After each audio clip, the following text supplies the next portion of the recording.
Hello and welcome to our next edition of our Milan Fashion Week Autumn Winter 24 Women's Wear coverage. I want to talk to you guys today about the notion of brand identity, particularly about knowing your brand identity, because this season in Milan we had a lot of changing of the guard.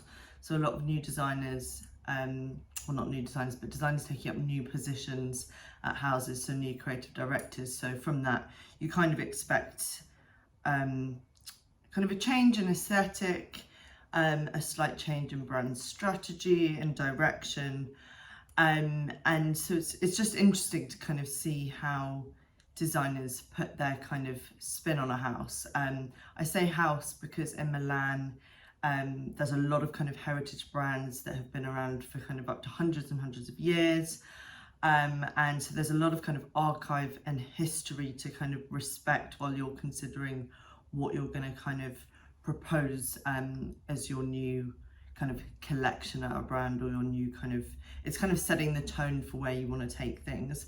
So let's start with Blumarine, and they had a really great thing going with Nicola Brugnano, who was there since the end of 2019. Nicola really kind of honed in on Blumarine's heyday in the 1990s, really kind of tuned in to when it was relevant by kind of, he kind of used the archives very cleverly to tap into the Y2K trend for kind of archive fashion, those kind of cardigans with faux fur trims, very, very Blumarine, very kind of Y2K of now. Yeah, he really tapped into that really, really well and made it relevant. People were so excited about it, people were talking about it, it was a big thing on kind of TikTok, it really kind of engaged a new consumer. This season is the first season without Nicola, and we have Walter Chiapponi from Tod's coming in. Walter actually worked at Blumarine in the early 2000s under the founder Anna. He was kind of around and kicking in the 90s when as I mentioned, it was in its heyday. So he's very well placed to take on this role. And it's exciting as a role for Walter, not only because it's kind of common ground for him, but also because it's such a switch in gears from what he was doing at Tod's, which we're also going to talk about in this review. It's an exciting opportunity for a designer to kind of try something completely new in terms of kind of aesthetic and consumer points and things like that. And the opening look to this collection was really promising. It was a really gorgeous faux leopard print faux fur coat, which was really beautiful over kind of a kind of slinky dress. And kind of a key to this collection and the way it was styled, there's a lot of kind of leopard print tights, kind of little lace camisole dresses, and the kind of idea behind this collection was the idea of bumping into people in the street, the kind of all the different kind of menageries of style that you'd find on the street. And there were kind of nice nods kind of again to those kind of 90s heyday.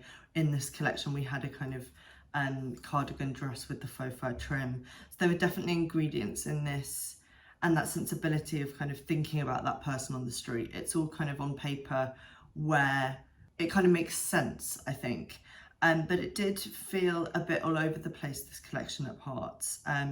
Perhaps the idea of lots of passers-by in the street and seeing their style becomes kind of too convoluted and lacks a kind of clear point of view, which which people are wanting from this change in direction, because this is kind of starkly different if you look at back to kind of 2 collections ago of Nicola's, the kind of full denim collection with the butterfly, kind of looking at the kind of Blumarine butterfly. That's so different to what we saw from Walter, which is fine, and it's kind of what's expected, but in that difference you really need clarity. And I've got to say, when Walter came and did his bow at the end, he did not look happy, so I don't know what had kind of gone on, but I think it will be, I'm kind of waiting for his next collection to kind of let the dust settle and kind of see what will come of that. Let's talk about Tod's, where Walter just left, and talk about Matteo, who's just joined, Matteo Tamburini. Again, Matteo, very well placed. He's been part of the design teams for Roches, Schiaparelli, Emilio Pucci. He's incredibly well trained. Most recently though, he was, and kind of most notably, he was at Bottega Veneta working as the head designer under creative director Maccio Blasi, and also under Daniel Lee for a brief time as well, I believe. And so he's well placed in terms of he knows about luxury. He knows about this very kind of high luxury, rich consumer, leather, craft, all those things that we really think of in a key to kind of a Milanese, well not Milanese, but an Italian kind of heritage brand, you know, Todd's leather, the car shoes, and leather goods. Those are all kind of the key things that the Todd's consumer is going to. You know, if you look at Walter's final show at Todd's, that was all about this kind of ode to craft and the hand and making. That's like a theme and something which we're really seeing luxury brands like Bottega Veneta, like Todd's really tapping into. That's kind of where that's what they're really honing back in on luxury as being craft, and this kind of creme de la creme craft which comes within a very exclusive kind of price tag. So this show was held in this kind of train station, so you have all the kind of beautiful Milan trams, kind of the staple yellow and brown trams, and then we were all sat kind of down this long runway which kind of wound back on itself through the station. So immediately you have this idea of, okay, we're really situating this within Milan, within the city. You could hear they had sound effects of kind of trams and trains.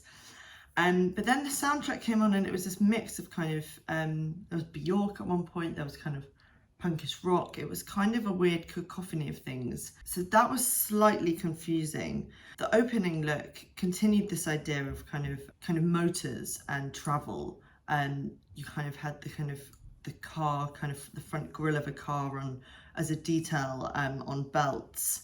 And that was kind of the opening look, which was, apart from the belt, was very kind of clean, like a double layered shirt, you know, tailored pants throughout this collection, lots of a cleanness, there was one look, a really beautiful kind of speckled baby blue knitted vest over a shirt with then trousers, very kind of clean. You can see Matteo's kind of signatures from Bottega kind of coming through here, particularly look 10. It kind of verged slightly too much into Bottega territory for me, with the kind of combination of the kind of crimson red tasseled shoes, the kind of almost lemon yellow beige car coat, and then the big slouchy bag. You know, that's not kind of a look that Bottega Veneta owns, but unfortunately that kind of easy luxury is something which Bottega Veneta has really monopolized over recent years. So it's definitely going to be a transition period for Matteo to step away from that and really work out who he is as a designer and who he is as a designer at Todd's.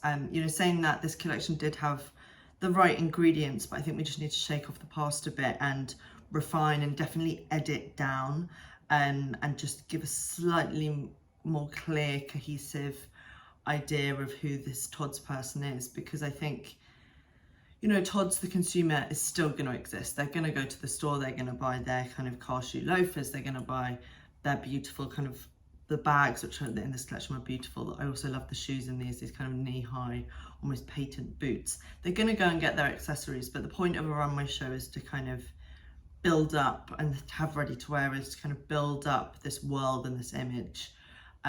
You know, it's like similar to kind of Ferrari have started doing ready to wear recently, and I don't think necessarily the Ferrari consumer is going to be buying that ready to wear, but it's kind of about building up this world that people then want to buy into.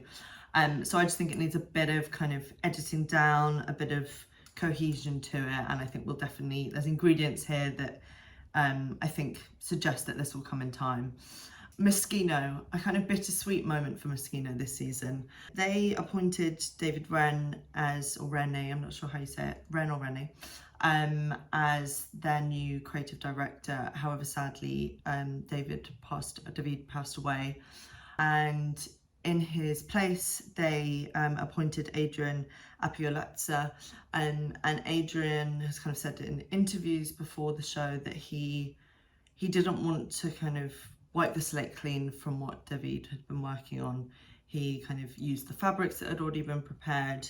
You know, this is still kind of a new chapter for Moschino, but he wanted to kind of be respectful of what David had been working on.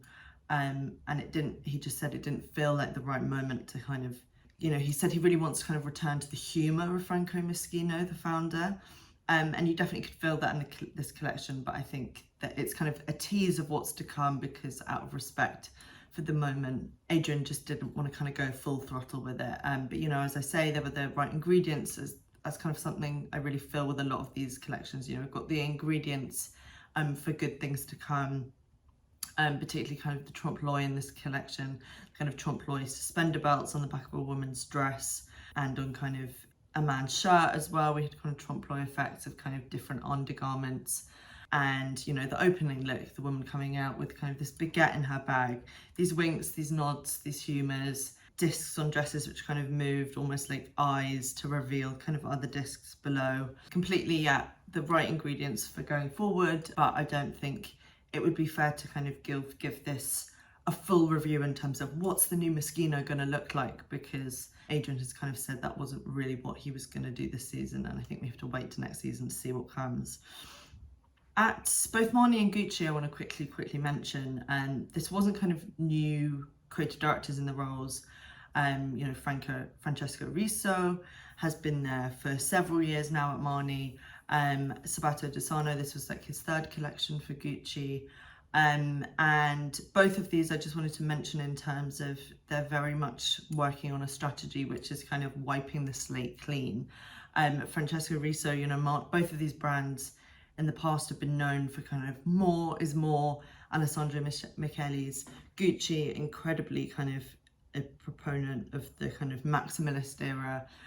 What Sabato has been doing is kind of wiping away that and really kind of going clean, whether that's focusing on the colours, kind of the lime green and the deep kind of burgundy as kind of, those are kind of your rich colours, and it's a focus on kind of cleaner silhouettes, but with sprinklings of kind of that sexiness and that glitz of kind of the Gucci, which definitely does well on kind of the red carpet, and that people want to buy. If you want something special, you can come to Gucci, but he's definitely rebuilding out Gucci as more of, you know, clean tailoring, clean lines. It's definitely a very different wardrobe. So kind of, and we continue to see that this season with this women's wear collection. Definitely a continuation from the men's last season as well. Francesco Riso at Marni, he's always kind of done a lot of more is more, which is kind of the history of Marni, is all about kind of clashing different prints, this definite sense of style at Marni, and this stylish woman who isn't afraid of her wardrobe. And this season it was very surprising to see Francesco kind of literally wipe the slate clean. The set was kind of covered in white sheets of paper as if it was kind of a blank notebook, and the looks that we saw were very kind of structured and very kind of geometric, kind of big bold kind of shapes in kind of charcoal kind of wools, whites. There was kind of the injection of almost Martin Margiela-esque kind of fake hair, leopard print, animal print, but overall this was kind of a clean moment for Riso's Marni, which was surprising and definitely interesting. I want to finish on Versace, because if there's anyone who knows their brand identity, it is Donatella Versace. Certainly not a newcomer to the brand or to the kind of fashion scene, unlike everyone else that we've been talking about in this review. Donatella's show was on Friday night, and it's just brilliant to kind of see Donatella really make Versace her own. Her brother Gianni, she's kind of spoken about how she kind of has taken her years and years to kind of come out from behind her late brother's kind of shadow, and to work out what Versace is for her. And this was another collection which just felt very kind of confident. You know, Donatella was talking about this idea of rebellion. These kind of, some of these looks were kind of, and the hair, the spiky hair was kind of Susie Sue-esque, kind of London punkish, with these kind of Atelier Versace fabrics made into kind of frayed tweeds. But then you kind of had the wild kind of, I think they call it like the wild Barroco print, and it's kind of the Versace kind of chains with kind of leopard print. It's kind of that animalesque take, you know, like Medusa buttons as well. Those elements of Versace kind of threaded together with this kind of London punkish feel. And it was just all about this kind of, you know, there were men's and women's in this collection, but it was all about this idea of empowerment, and that's really this Versace that Donatella has kind of reshaped and established through her lens. Is, you know, Versace's always been about really fun, empowered women, and it's so joyful to see a woman doing that. And, you know, she came out at the end, did a little wave with all the models behind her, and, you know, 60% of the Versace company are women. You know, you don't hear that much in fashion, and, you know, the people at the top are always kind of lots and lots of men. So to see kind of Donatella Versace standing there with all of her kind of models in this collection, it just feels like Versace is the embodiment of her now, and it's really empowering to see that as a woman. And if anyone knows their brand identity and their brand story, it is Donatella Versace. You can see from this collection. So bravo. And congratulations to all of the designers and brands who made their debuts this season. Thank you for watching, and we will be back with more reviews for you soon. Thanks, bye.